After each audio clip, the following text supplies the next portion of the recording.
Penonton Opsi Media TV, Kita kita kembali kembali bertemu dalam bertemu dalam acara acara Bincang Bincang Santai. Santai. Kali ini Kali ini kita kita membahas membahas tentang tentang Indra Indra Kesuma Kesuma atau Indra atau Indra Kents Kents yang yang sering sering disebut disebut sebagai sebagai Crazy Rich Crazy Rich Medan. Medan. Kali ini Kali ini kita kita melihat melihat bahwa bahwa Indra Indra saat saat ini ini sedang sedang ramai ramai jadi jadi perbincangan di perbincangan di publik publik karena karena tersandung tersandung masalah masalah hukum. hukum.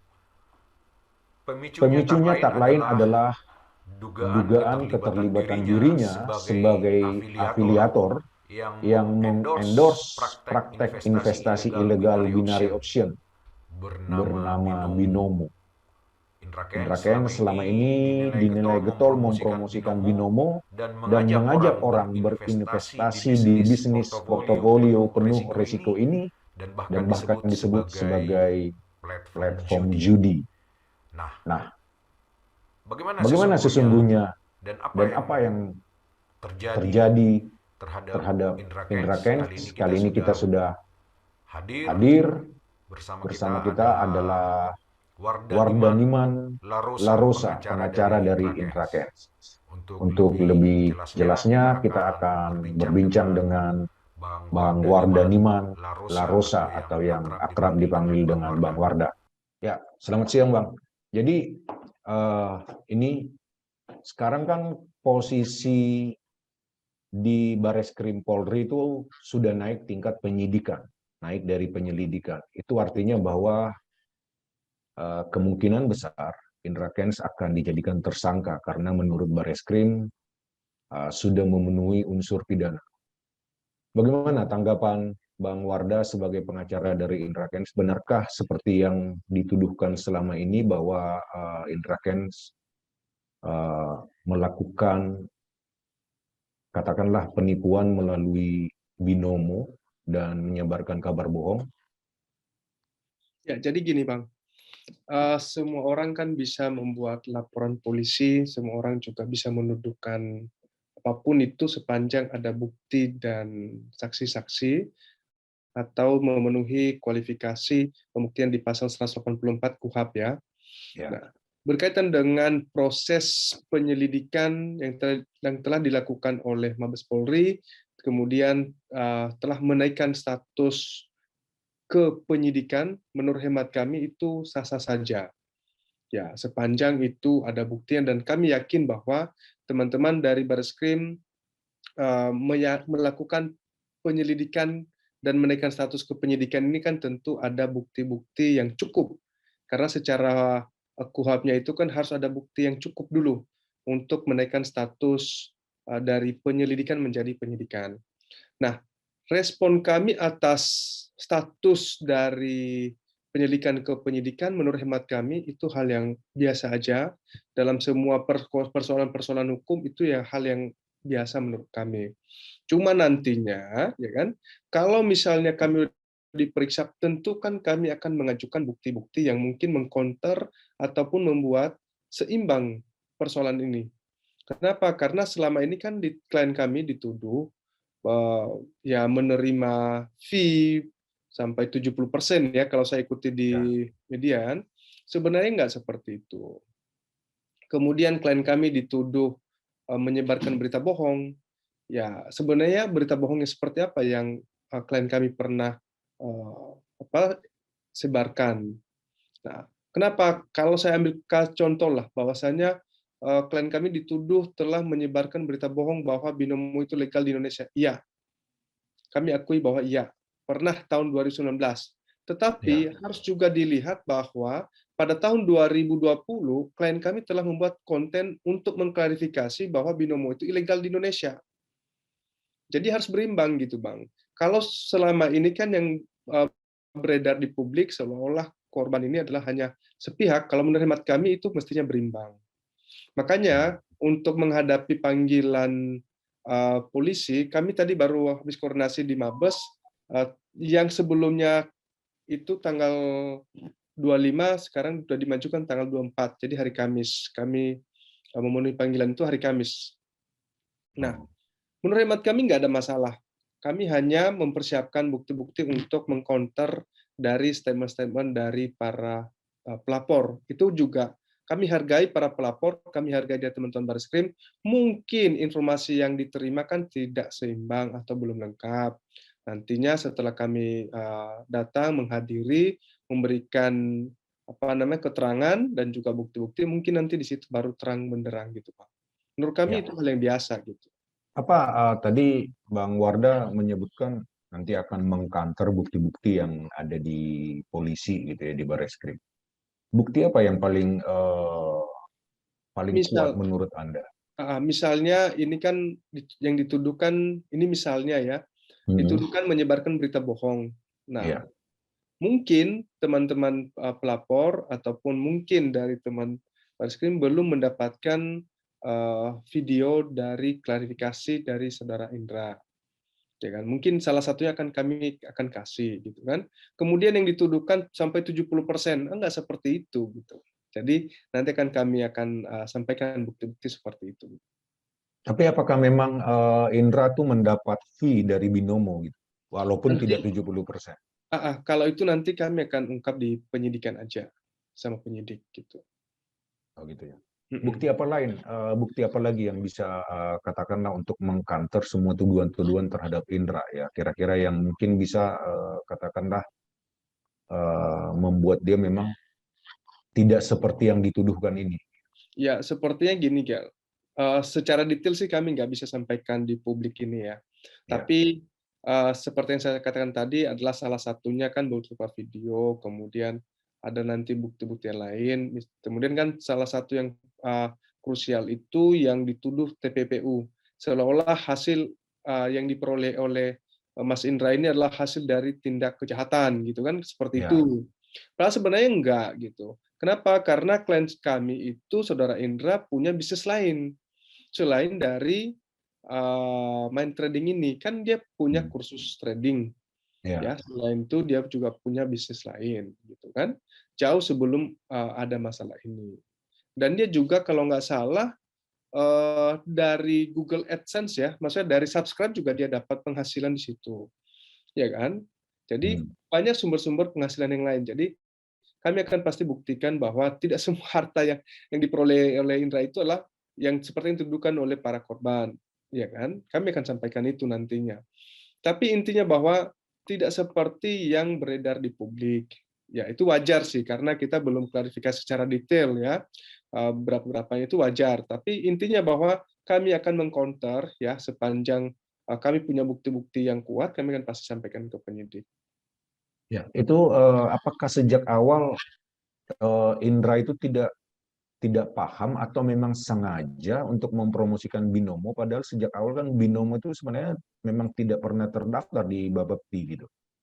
Itu bagus Bang pertanyaannya. Bahwasanya gini, ini sebenarnya kenapa dia begitu tertarik ya untuk Hmm. melakukan trading dan lain-lain. Karena dia anggap ini adalah bagian dari bentuk salah satu investasi. Ya, Hmm. apa namanya? Kalau kita lihat ya di platform Binomo, di situ kan ada payment gateway ya Bang ya.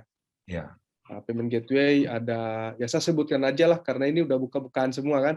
ya, Ada OVO, ada Dana, ada bank pemerintah, misalnya BRI, kemudian Mandiri, saya ada buktinya semua. ya. Kemudian ada Bank BCA gitu kan. Itulah yang membuat dia itu yakin gitu loh, bahwa ini mungkin akan teregulasi atau justru ini Binomo ini sudah kerjasama dengan bank-bank plat merah ataupun bank swasta dan juga payment gateway yang lain. Kenapa? Bagaimana mungkin ya? Bagaimana mungkin misalnya seorang atau payment gateway yang udah resmi di bawah naungan OJK itu bisa kerjasama dengan platform Binomo yang dalam tanda kutip ya, dalam tanda kutip itu ilegal. Nah, kita ini baru tahu secara resminya setelah kita ditegur oleh Satgas Waspada Investasi bahwa ternyata itu belum terdaftar dan juga dari Bapepti juga mengatakan itu belum terdaftar, ya kita baru sah secara resmi kita dapat informasi seperti itu. Kalau sebelumnya itu kan kita masih meraba-raba, oh ini masih belum teregulasi, sehingga kedepannya akan teregulasi, kira-kira gitu Bang. Jadi yang membuat kita yakin itu sebenarnya karena ada payment gateway yang sudah resmi. Gitu. Ya, apakah hanya sekedar karena melihat payment gateway? Karena kita tahu ya, misalnya situs-situs judi sekalipun itu juga payment gateway-nya juga melalui bank-bank plat merah juga gitu, Bang. Nah, berarti berarti kalau gitu ya perlu ditanya ke apa namanya, ke OJK kenapa bisa kerjasama seperti itu kan? Hmm. Ya kan? Artinya secara secara regulasinya, ya kan? Secara regulasinya ya kan udah jelas nih. Mestinya bank-bank ya seperti yang saya katakan tadi, bank plat merah juga harusnya lebih ketat ya. Harusnya nggak bisa kerjasama itu. Nah, kenapa sekarang seolah-olah dalam tanda kutip ya, dalam tanda kutip kok seolah dibiarkan? Maksud saya, apakah alasan dari Indra untuk mencoba mempromosikan Binomo itu lebih hanya karena melihat ada payment gateway dari bank-bank yang resmi atau misalnya juga pembayaran yang resmi dengan OVO, Dana seperti itu, hanya beranggapan semudah itu gitu? Memang ada hal lain bahwasannya dia ini kan salah satu konten kreator ya. Hmm. Bahwasanya dulu tahun 2018 dia mulai membuat satu konten kreator dan kok yang lebih rame itu adalah konten kreator berbaur tentang trading. Ya, jadi dibanding dengan konten-konten lain, sehingga dia seriusin bang.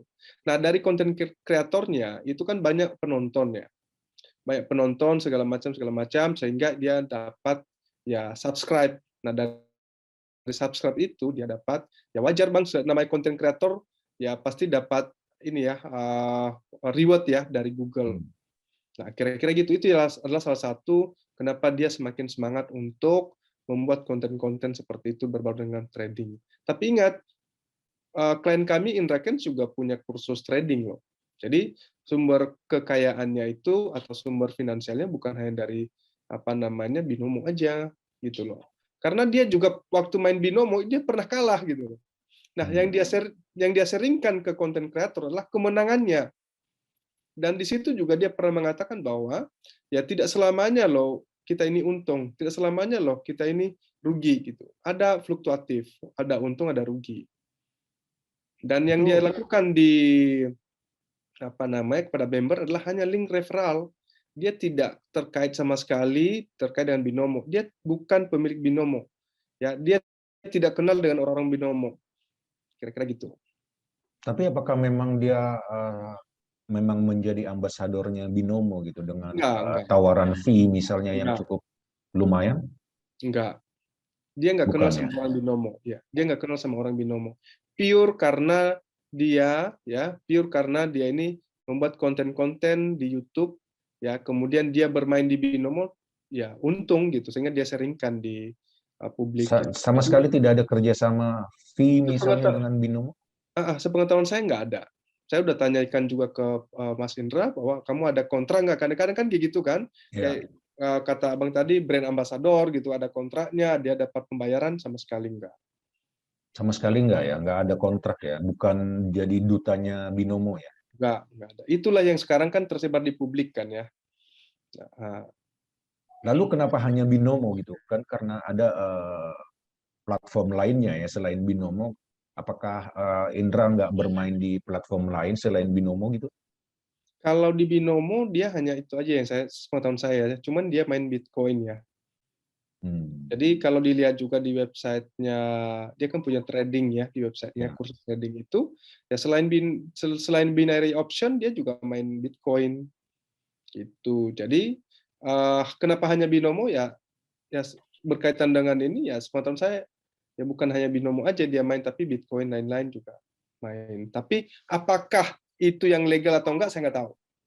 Tapi sepengetahuan saya selain Binomo dia main Bitcoin. Tapi apakah memang itu binary option ya?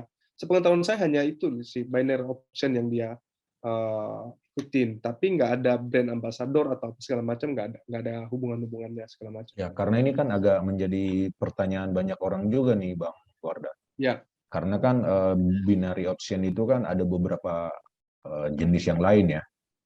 Kenapa ya, hanya Binomo yang dipromosikan oleh Indra gitu kan? ya. Jadi patut diduga bahwa Indra teken kontrak juga dengan Binomo gitu. Itu wajar, Bang, itu wajar. Saya juga apa namanya, sebelum saya tanyakan ke Indra waktu awal-awal, waktu saya pelajari kasus, saya pikir, oh jangan-jangan dia ini pemegang saham kan, malahan Ya, hanya tekan kontra aja kalau menurut saya tadi awalnya. Jadi pemegang saham dia punya segala macam, ternyata enggak seperti itu. Setelah saya urai satu persatu, dia tidak kenal dengan orang binomo, dia tidak pernah sign kontrak, ya, tidak ada perjanjian-perjanjian dengan mereka. Nah, di publik kan mengatakan ada perjanjian tuh. Nah, ya. cuman kan kita nggak tahu ya untuk platform yang lain ya, binary option yang lain kita nggak tahu ya. Nah, apakah ada seperti itu ya? Kita nggak no comment lah. Tapi kita fokus pada kasus kita adalah di binomo. Ya, sepengetahuan saya nggak ada. Ya, sekarang Bang Indra posisi di mana? Di Medan apa di Jakarta Jakarta, atau di Jakarta. Jakarta ya? Jadi Kemarin baru pulang dari Turki. iya betul. Nah, Betul, Pak. itu juga jadi pertanyaan Mm-mm. ketika berangkat ke Turki itu sebenarnya ngapain sih ke Turki gitu? Informasi yang saya peroleh kan dia berobat sekaligus kontrol rutin ya. Ya. Jadi memang waktu itu dia sudah terjadwal sebelumnya. Nah, memang kalau nggak salah seminggu sebelum dipanggil itu kan sudah terjadwal, dia udah beli tiket dan lain-lain. Ya. Nah, pada saat keluar panggilan polisi, ya kan, nah kami menyampaikan dan kami bersurat secara resmi gitu loh. Jadi bukan menghindar ya, karena Enggak, banyak ya enggak, disebut menghindar gitu. enggak. Kalau menghindar sebenarnya dari dari awal satu dia nggak kooperatif. Kalau memang menghindar ini enggak. Dan bahkan kalau teman-teman melihat juga di medsosnya waktu itu dia aktif kok, dia menyampaikan di medsos, dia berobat segala macam gitu kan. Kalau misalnya dia menghindar pasti nggak aktif sama sekali, Bang. Kan sakit apa sih Indra Wah, saya nggak sampai bisa berobat? sampaikan di sini, Bang, ya. Nanti biar di penyidikan aja. Oh gitu. Nah, Mm-mm. untuk pemanggilan berikutnya dia di hari Kamis 24 ya. Ya, info yang saya peroleh tadi habis kami koordinasi pagi ini ke teman penyidik, hari Kamis, Bang, ya. Kalau nggak salah jam bentar, jam 10. Ya, Kamis tanggal 24 Februari jam 10. Sebagai saksi loh ya, belum tersangka loh ya, masih saksi. Nah, kalau nanti misalnya setelah dipanggil tanggal 24 lalu dijadikan tersangka seperti itu misalnya, ini kita berandai-andai Mengandai-andai.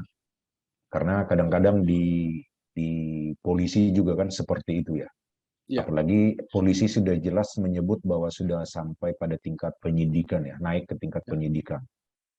Dan polisi juga sudah menyebut bukti-buktinya sudah mereka pegang ya, memenuhi unsur pidana seperti itu. ya. Apa tanggapan Anda sebagai pengacara Indra nanti ketika Indra dijadikan tersangka atau bahkan mungkin ditahan? Ya. Kalau menurut hemat kami, sepanjang itu disertai dan dilandasi dengan bukti-bukti yang cukup, ya kami menerima. Nah, makanya kan sebelum itu terjadi, gitu kan, tentu kan nanti kami akan coba koordinasi ke penyidik bukti apa aja, gitu kan, dan seperti apa. Karena bukti itu kan pasti harus ada kualitasnya, bukan kuantitas. Demikian Ya, juga saksi kan. Nah, ya, kalau saya lihat di pemberitaan kan ada 9 saksi korban, 3 saksi ahli, kemudian kalau nggak salah 3 dari instansi terkait. Ya, menurut saya sih sah-sah saja ya, karena misalnya saksi, saksi fakta, kemudian saksi ahli kan itu adalah bagian dari apa namanya alat bukti ya. ya. Kemudian mungkin ada bukti petunjuk lain. Kalau menurut hemat kami sah-sah saja sepanjang itu bukti yang menunjukkan bahwa itu mengarah ke tindak pidana seperti yang dituduhkan, ya menurut saya ya nggak ada masalah. Tapi tentu kan kami bisa menilai apakah wajar atau enggak, gitu kan. Kemudian kami tetap mengedepankan asas praduga tak bersalah. Kalaupun worst case-nya itu jadi tersangka maupun ditahan, ya kalau menurut hemat kami itu memang buktinya seperti itu, ya kami akan kooperatif. Tapi misalnya sebaliknya, ya tentu kan kami akan tempuh jalur hukum lain kan, gitu seperti itu, Pak. Jalur hukum lain itu apa misalnya? Ya di dalam KUHP kan mungkin lewat jalur pra peradilan atau bagaimana gitu kan. Nah, jadi tapi itu jauh lah, jauh dari situ dulu. Tentu kami akan lihat dulu kualitas pembuktiannya. Apakah juga nanti juga minta, katakanlah kalau ditahan minta penangguhan gitu misalnya? Ya, Termasuk mungkin itu adalah bagian dari langkah hukum kita ya, secara hukumnya kan dimungkinkan ya.